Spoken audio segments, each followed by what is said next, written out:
तो आज की क्लास है श्रेणी क्रम में संयोजित प्रतिरोध। तो श्रेणी क्रम में संयोजित प्रतिरोध का तुल्य प्रतिरोध जो होता है उसका सूत्र कैसे ज्ञात करते हैं आज हम बताएंगे उसके बारे में। विभवांतर V के अन्य तीन विभवांतरों जो V1 है, V2 है तथा V3 है, तीन विभवांतर है के योग के बराबर होता है।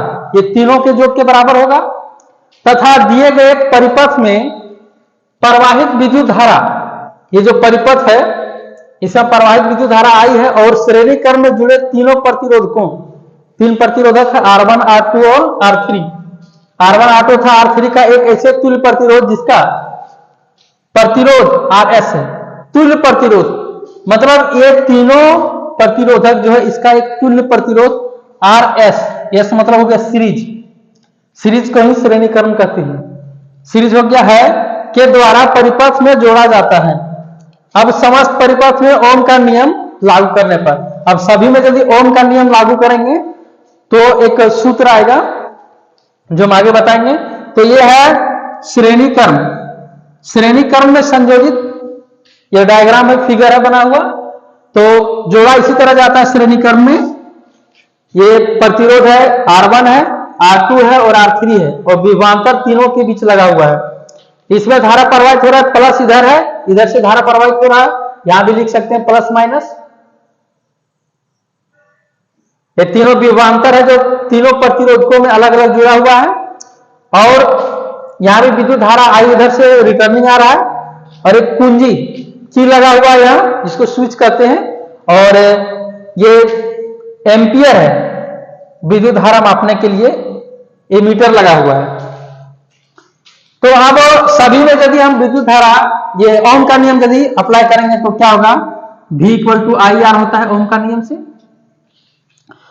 तो ये तो है V = IR, लेकिन जब हम इसमें विभवांतर को जोड़ेंगे पहला वाला को V1 को, I इसमें स्थिर रहेगा तो V1 = होगा IR1। ये विद्युत धारा तो यही है। V1 में क्या किए हैं, V1 में I तो वही है, R1 को जोड़े हैं, ठीक है। उसके बाद V2 होगा, दूसरा विभवांतर के साथ जोड़ेंगे तो IR2 होगा, दूसरा प्रतिरोध। तीसरे विभवांतर के साथ जोड़ेंगे तो क्या होगा, तीसरा प्रतिरोध। अब इसका तुल्य प्रतिरोध क्या होगा, तो तीनों को जोड़ेंगे V = तीनों विभवांतर को ही जोड़ेंगे V = V1 + V2 + V3।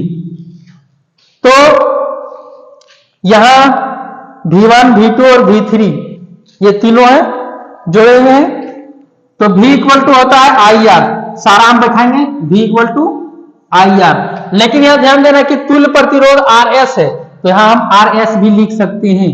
तुल्य प्रतिरोध यहां भी हम यदि लिखेंगे तो यहां भी लिख सकते हैं। और ये विभवांतर का जो है, तीनों विभवांतर जो है इसका तुल्य है क्या, V ही लिखे हुए हैं। यहां भी RS हम लिख सकते हैं, सीरीज जिसको हम श्रेणी क्रम कहते हैं। तो ये V1 में विभवांतर में पहला विभवांतर में जुड़ा हुआ IR1 प्लस दूसरे विभवांतर के साथ जुड़ा हुआ है IR2 और तीसरे विभवांतर के साथ जुड़ा हुआ है IR3। तो इसमें जो विद्युत धारा जो रहता है, विद्युत धारा सेम ही रहता है, सिर्फ विभवांतर और प्रतिरोधकों के बीच है। तो अब यहां आगे क्या करना, IRS, I यदि कॉमन लेंगे सभी से तो R1 होगा, R1 + R2 + R3 ये होगा। उसके बाद I इसमें कैंसिल होगा तो टोटली क्या हो जाएगा, RS = होगा IR1 + IR2 + IR3। ये तुल्य प्रतिरोध हो गया। तो श्रेणी क्रम का तुल्य प्रतिरोध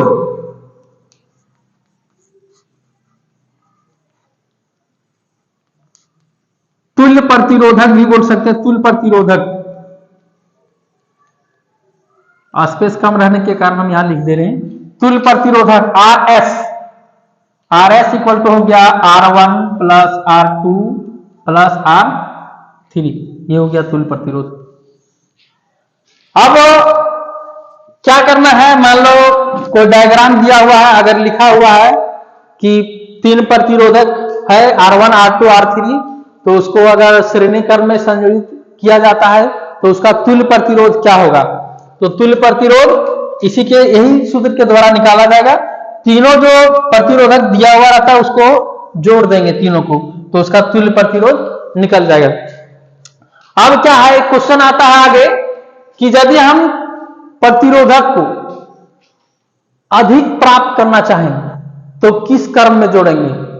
तो अगर प्रतिरोधक को अधिक प्राप्त करना चाहें तो हम श्रेणी क्रम में ही जोड़ेंगे, तभी अधिक प्राप्त होगा, नहीं तो फिर पाशर क्रम आगे बताएंगे।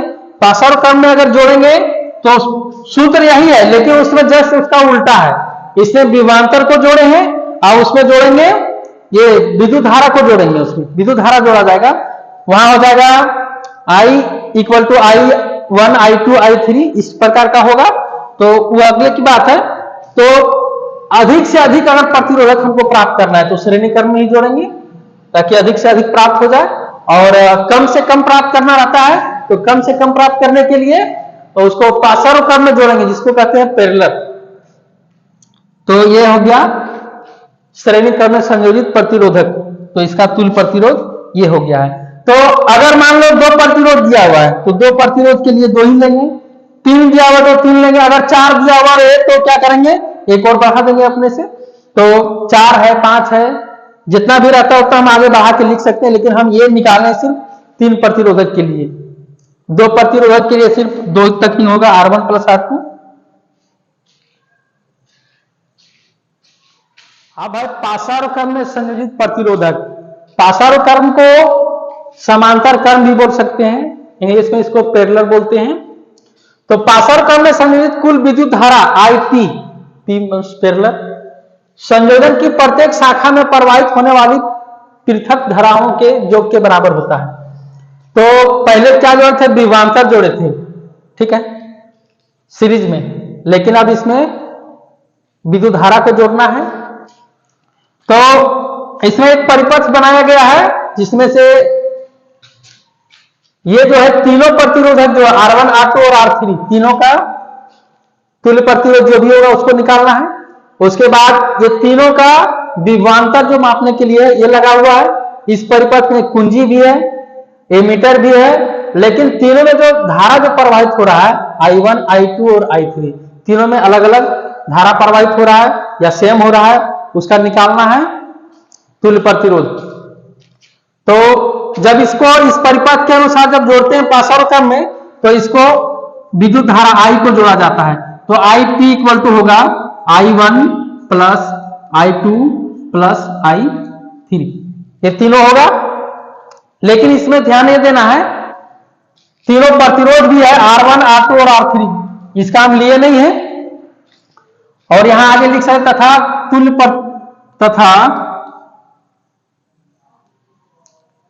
कुल प्रतिरोधक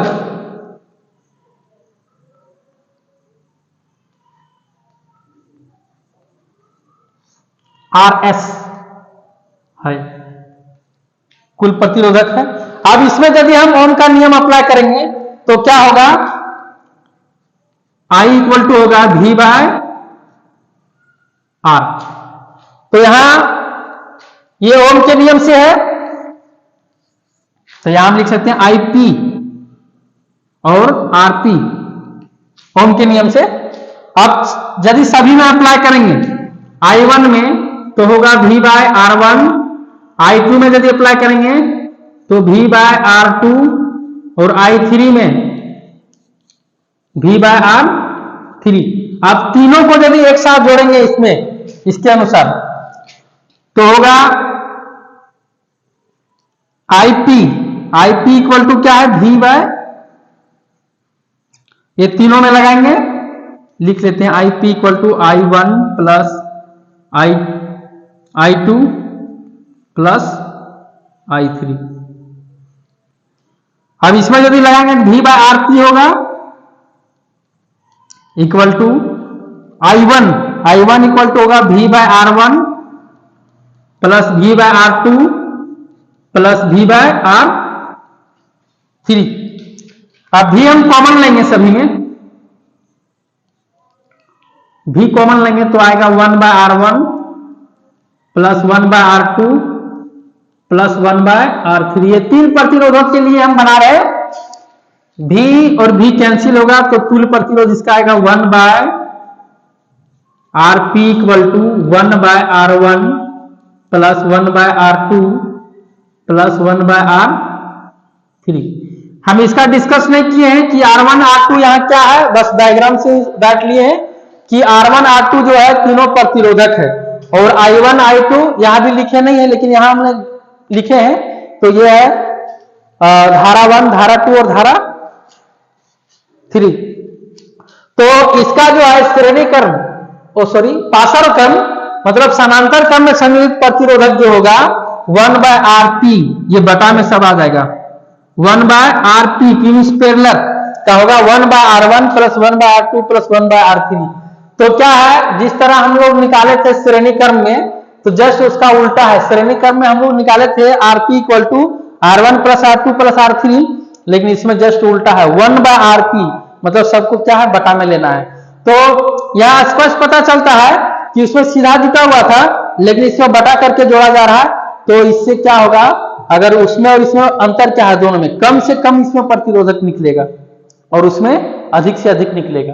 तो ये समांतर क्रम का तुल्य प्रतिरोधक ये है। 3 प्रतिरोध है, अगर 2 रहेगा तो 1/R1 प्लस 1/R2 और 3 रहेगा तो इस तरह, और अगर मान लो 4 भी रहेगा तो आगे और बढ़ा देना है 1/R4 कर देना है, बस इतना ही है।